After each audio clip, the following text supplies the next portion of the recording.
So welcome students, welcome to Gyan wisdom. लगभग 1 month और 20 days के बाद हम क्लास एक ले रहे हैं। छोटा सा क्लास लेंगे प्रीपोजिशन के ऊपर। प्रीपोजिशन जो क्लास 11, 12, 9th 10th सभी के लिए, ठीक है, सभी के लिए होता है बेसिकली। उसके ऊपर वाले जो हैं उनको भी प्रीपोजिशन करना पड़ता है। अभी जो आपका बीकॉम में हो गया तो वहाँ पे भी ऐसा प्रीपोजिशन दिया गया था जो मतलब बुक्स वगैरह तो है ही नहीं, स्टूडेंट्स को मतलब सीखना पड़ेगा। और सिंस इस बार का एग्ज़ाम जो ओपन बुक हुआ तो सब बच गए। जब वही एग्ज़ाम अगर एग्ज़ाम होता जो फिज़िकल एग्ज़ाम तो वो लोग बहुत बुरी तरह से फंस जाते हैं। जो ग्रामर का जो लेवल होता है उसका वो थोड़ा अलग होता है, ठीक है।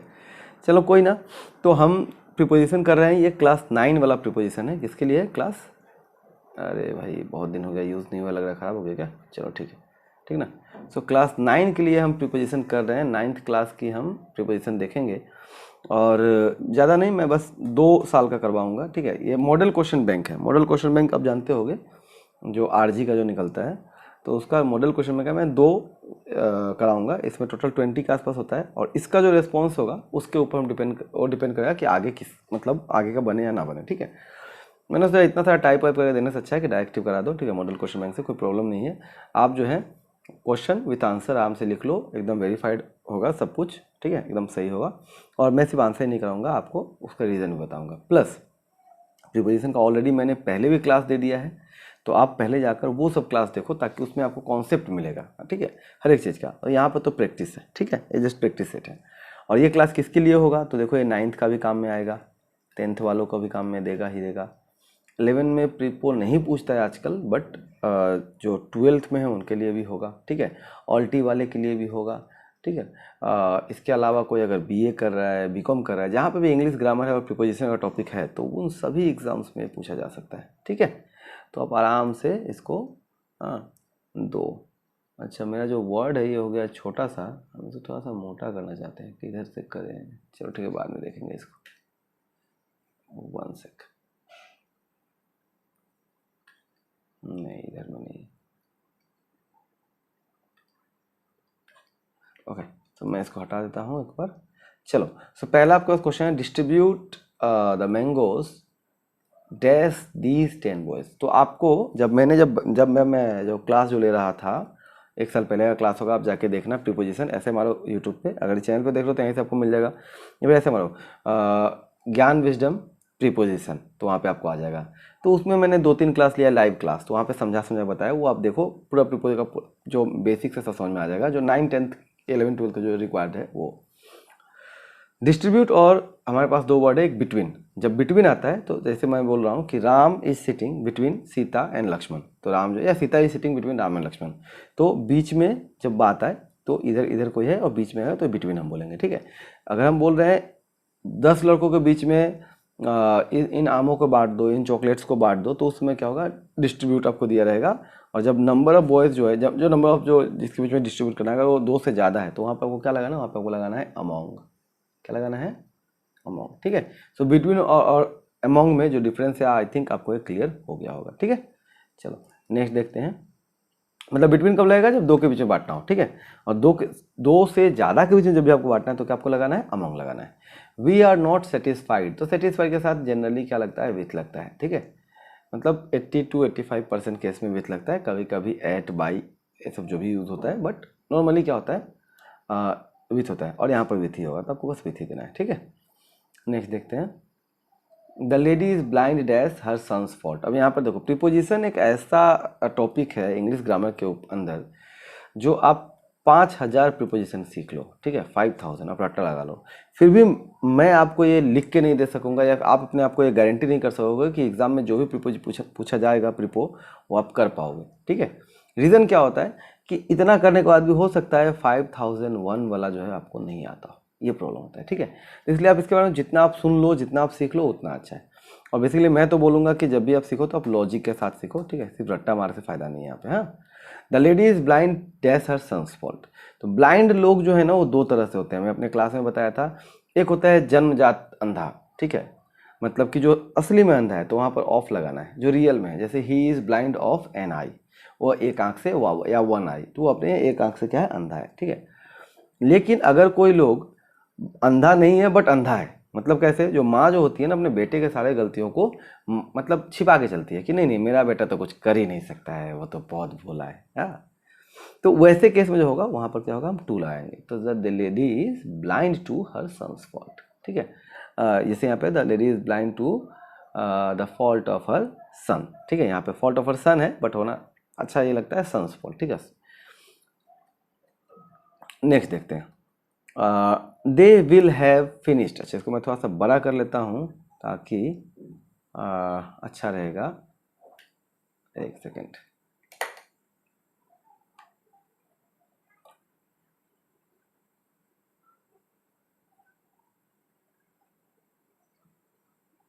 कुछ ज़्यादा ही बड़ा नहीं हो गया, चलो ठीक है, इतना काफ़ी है।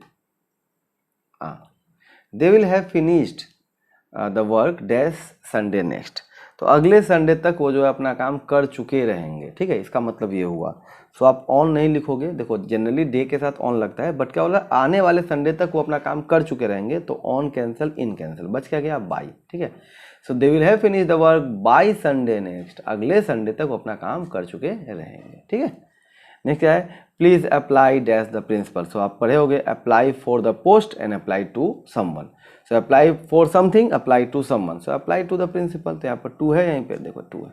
What are you asking, what are you asking for, what are you asking for, आपको क्या चाहिए, किस बात के लिए आप पूछ रहे हो, क्या पूछ रहे हो। ठीक है, what are you asking for, आपको क्या चाहिए कहने का मतलब। ठीक है, don't send, sorry send the reply by post. ठीक है, टू पोस्ट नहीं, फोर पोस्ट नहीं, बाई पोस्ट। मतलब आप जो भी रिप्लाई करोगे पोस्ट के द्वारा भेजो, पोस्ट के द्वारा भेजो, तो बाई पोस्ट। ठीक है, don't be angry dash me. ठीक है, so don't be angry with me. ठीक है, यहाँ पे विथ लगा दो। He lives dash hand to mouth, तो he lives from hands to mouth. अच्छा देखो, लीव के साथ में अलग अलग केस है।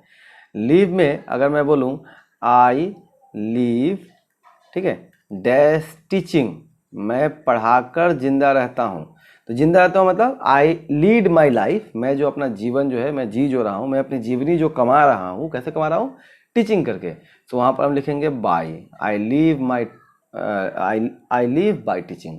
अ singer lives by singing, a musician lives by composing music, ऐसे कुछ। ठीक है, poet lives, sorry a painter lives by painting, इस तरह से। हाँ, अगर मैं बोलता हूँ काउस, ठीक है, लीव डैश ग्रास, गाय जो है वो घास, डबल एस होगा यहाँ पे। ठीक है, आधे इधर कट गया है।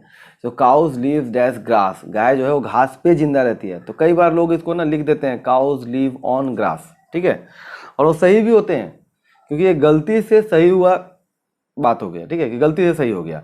वो ये सोचते हैं कि काउज लीव ऑन ग्रास मतलब गाय जो है घास पे रहती है। हम देखते हैं कि भाई छोटा छोटा घास होता है, उसके ऊपर जो है गाय यहाँ पे रहती है। ठीक है, ऐसा कुछ। हाँ, तो ये चीज़ देखकर अभी मत बोलना कि ड्राइंग बहुत गंदा बना है, ड्राइंग आता भी नहीं है, मैं जस्ट ऐसे ही मतलब बना के दिखाया। ठीक है, तो काउज लीव ऑन ग्रास का मतलब क्या हुआ कि गाय जो है घास पर रहती है, बात सही भी है, मगर ये जो सेंटेंस है इसका मीनिंग ये नहीं है। ठीक है, लीव ऑन का मतलब होता है कि वो खाना जो खा के आप जिंदा रहते हो। ठीक है, सो काउज लिव ऑन ग्रास मतलब गाय जो है घास खा के जिंदा रहती है। इसी तरह से टाइगर्स लिव ऑन फ्लैश। ठीक है, टाइगर्स जो है वो जानवर जो मांस खा के जिंदा रहते हैं।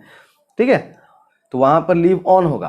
हाँ, और मैंने पहले बताया कि अगर कोई प्रोफेशन है तो आई लिव बाय टीचिंग। ठीक है, और he lives from hand to mouth. From hand to mouth मतलब क्या हुआ कि वो बिल्कुल ही गरीब है, इतना गरीब है कि वो आज कमाता है कल खाता है, फ्रॉम हैंड टू माउथ। ठीक है, मैं बोलूँगा मैं I am totally hand to mouth. ठीक है, मतलब आज मैं नहीं कमाऊंगा तो कल मैं खा नहीं पाऊंगा, ऐसा वाला कहानी। ठीक है, अच्छा एक और है लीव के साथ में मेन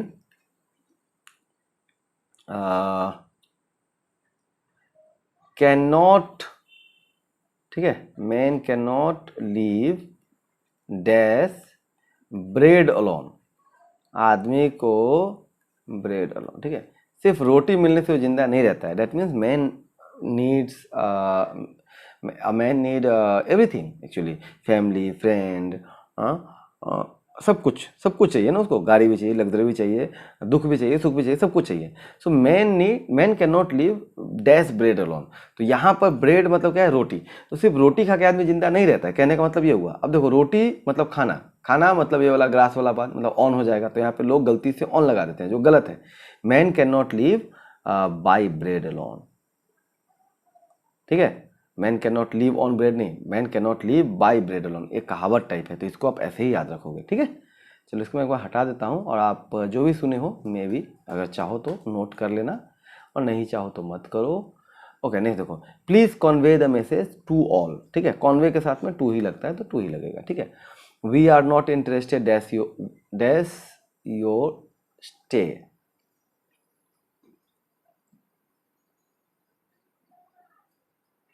अच्छा, यहाँ पे आप ऐसा कर दो, we are not interested dash your story कर दो, ठीक है, डैश योर स्टोरी, ये आपके एग्जाम में आते रहता है, ठीक है। ये विथ यू स्टे हो सकता था, बट आप ये करने का चाहो तो विथ यू स्टे कर सकते हो। हाँ, we are not interested with you stay, but यहाँ पे होना सेंटेंस ये चाहिए था, we are not interested dash your story, ठीक है, होना ये चाहिए था। सो डैश योर स्टोरी में क्या करेंगे हम, we are not interested in your story, ठीक है, याद रखना। इन योर स्टोरी क्यों हुआ, मुझे आपकी कहानी में इंटरेस्ट नहीं है, तो कहानी में मतलब इंटरेस्टेड इन, ठीक है, कहानी में इंटरेस्ट नहीं है, ठीक है। अच्छा, डिसइंटरेस्टेड लगा देता, I was disinterested in his story, ठीक है, तो वहाँ पर भी इन ही लगता है, ठीक है। उसी तरह से एक जगह पे आया था प्लेस्ड, ठीक है, सो प्लेस्ड नहीं, प्लेस्ड नहीं, कुछ और था जहाँ पे हम विथ सेटिस्फाइड, सेटिस्फाइड की जगह पे अगर डिससेटिस्फाइड होता तब भी हम क्या करते हैं, हम विथ ही लगाते हैं, ठीक है।